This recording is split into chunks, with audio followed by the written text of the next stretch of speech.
Iria passar a palavra à Sra. Doutora Maria Isabel Jonet, que é licenciada em Economia e trabalha em regime de voluntariado no Banco Alimentar contra a Fome, portanto trabalha no terreno desde 1993. É Presidente da Federação Portuguesa de Bancos Alimentares contra a Fome, membro do Conselho de Administração da Federação Europeia de Bancos Alimentares.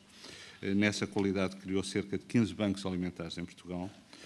Fundou e é Presidente da Entreajuda, projeto inovador na área da solidariedade social que visa dotar instituições de solidariedade social com instrumentos e recursos de gestão da organização suscetíveis de aumentar a eficiência dos seus meios e a eficácia dos seus resultados.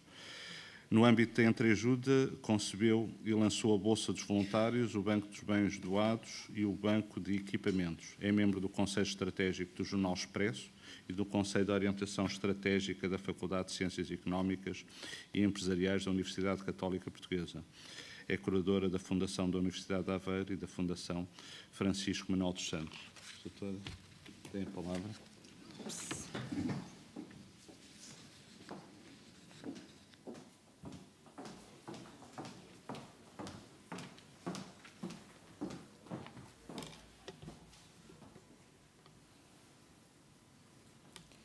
Bom dia a todos. Agradeço este convite para participar neste segundo seminário de inovação e empreendedorismo social organizado pela Santa Casa da Misericórdia de Lisboa e pela Fundação Carlos Gulbenkian. Cumprimento os meus colegas de mesa, ilustres académicos, que têm dedicado parte da sua vida a estudar modelos essenciais para conhecer e para poder combater a pobreza. E cumprimento de forma especial todas as pessoas que entenderam participar neste seminário, assim mostrando o quanto se inquietam com algo que não podemos aceitar, impávidos, sem reagir.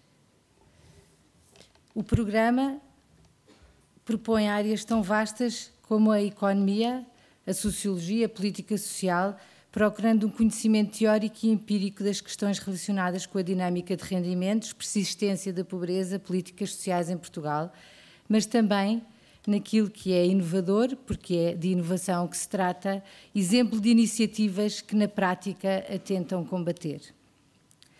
Pensei propor hoje aqui nesta casa, que tanto tem feito pela beneficência, um dos seus 4 pilares, em Portugal, no âmbito desta iniciativa que herdou uma responsabilidade de misericórdia e santidade, 2 interpelações, 2 tópicos. O primeiro, olhar para o conceito de pobreza como violação de direitos humanos, em contraponto com uma situação de infortúnio. Uma resposta inovadora a esta questão, tanto de um ponto de vista académico como político, que nos afeta a todos, porque nos envolve e compromete.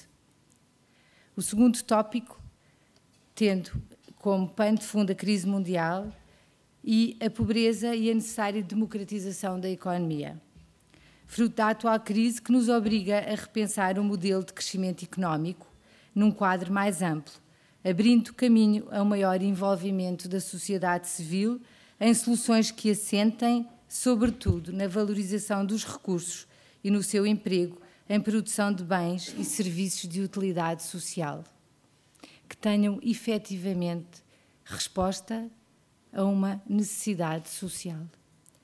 Para dar esta resposta eficaz a necessidades da população carenciada, necessidades que são específicas, estruturando serviços de proximidade adequados às reais necessidades das pessoas, saindo da mera lógica assistencialista e passando para um plano mais estruturante.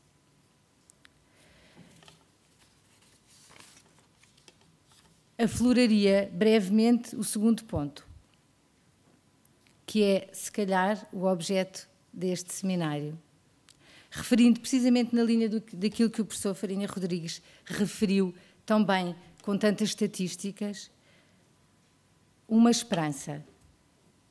De facto, sem conhecer, não é possível propor soluções. E sem medir a dimensão do problema da pobreza, que afeta, infelizmente, ainda tantos portugueses, não será possível dar uma resposta verdadeira e eficaz. Precisamente nessa linha, um sinal de esperança, professor Carlos Farinha de Rodrigues, talvez um desafio que nos impusemos, vamos lançar muito brevemente o Observatório da Pobreza em Portugal, com base num primeiro estudo que estamos agora a realizar com a rede dos bancos alimentares, que de forma muito capilar apoiam cerca de 1.700 instituições de solidariedade social.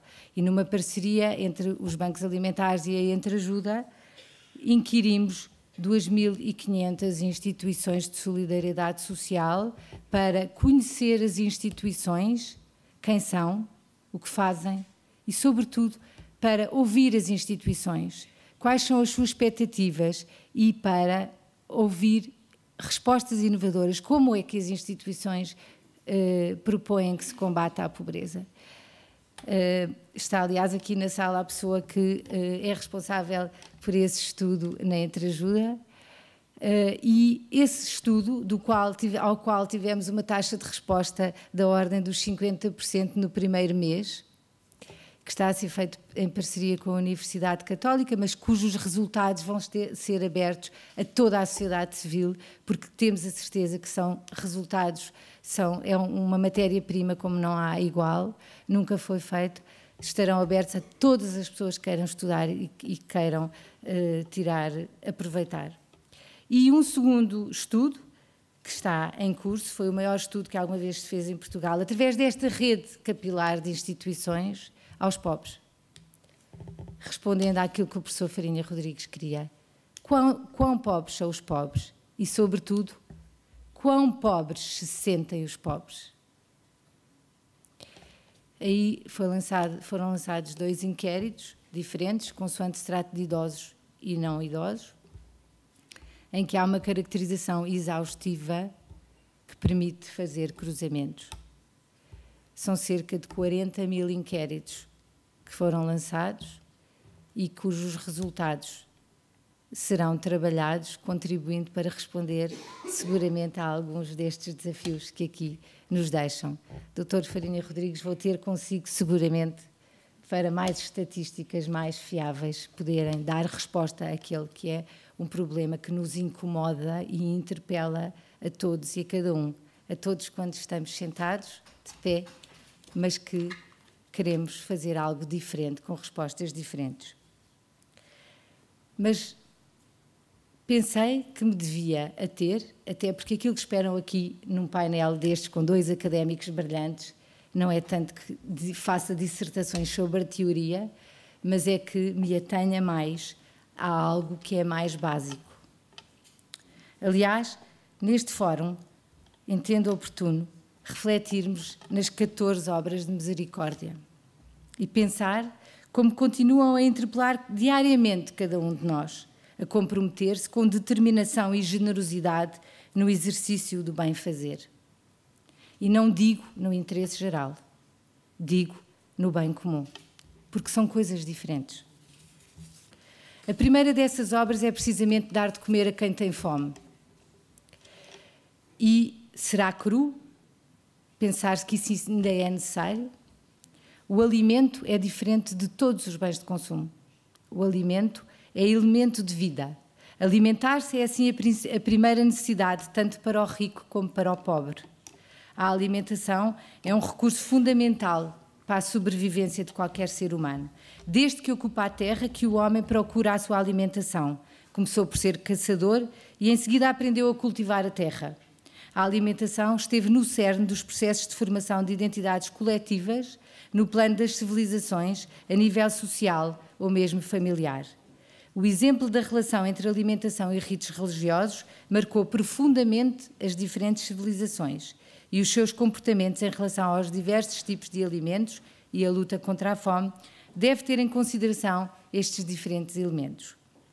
Falamos aqui na Fundação Calouste Gulbenkian, hoje, século XXI, na Europa, a 27, em luta contra a fome? Será possível? Infelizmente, sim. Infelizmente, sim. Não falemos apenas de carências alimentares.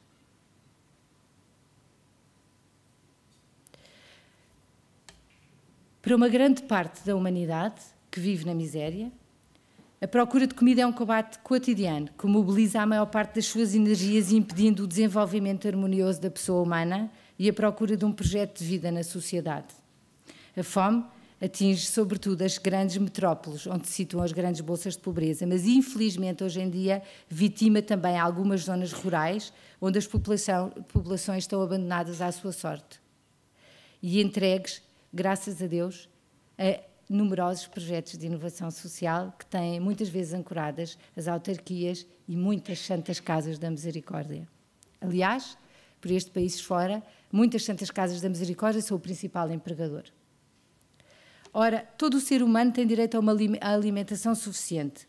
Trata-se de um direito natural reconhecido em todas as civilizações. A tradição judaico-cristã reconheceu sempre esse direito à alimentação, que está consagrado na Declaração Universal dos Direitos do Homem desde 1948 e encontra-se enunciado nas constituições de mais de 20 países, tendo 145 países ratificado o Pacto Internacional de 1966 relativo a estes direitos económicos, sociais e culturais, no qual se insere o direito à alimentação.